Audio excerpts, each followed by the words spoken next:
Power switch सुरू केल्याच्यानंतर प्लगच्या खालती ग्रीन कलरची एक पॉवर बटन असतात. पॉवर बटन ऑन केल्याच्या लगेच एक अशा प्रकारचा डिस्प्ले दिसतो.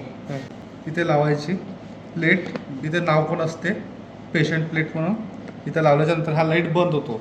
हे जर बरोबर आपली व्यवस्थित जर लागली नाही, एकच जर लागली तर हा लाईट चालू राहतो. जोपर्यंत हा लाईट चालू बंद होत नाही तोपर्यंत समजायचं की ही प्लेट आपली वर्क करत नाही आहे.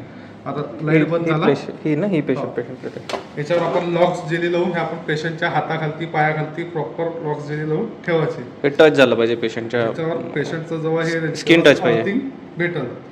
हे अशा प्रकारची प्लेट लावल्याच्या नंतर मध्ये ही एक अशी कॉटरी पेन्सिल येत असते. हे कॉटरी पेन्सिल 3 हे असतात. हे इथे 2 आणि एक ह्या असे 3 हे असे व्यवस्थितच लावायचे.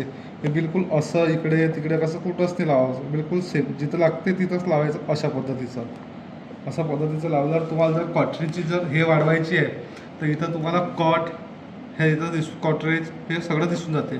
आता हे 50वर आहे. हे कमी जर करायची असेल तर हे बटन प्रेस करून ठेवाल तर कमी होईल. आता 40 झाली.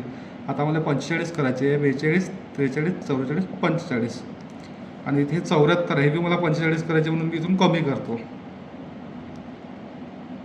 45. आपल्याला आपण हे कॉटेज काम करते. हे ब्ल्यू दाबली जेव्हा हे तर पेशंटचा आरती भेटेल तेव्हा हे ब्ल्यू काम करेल.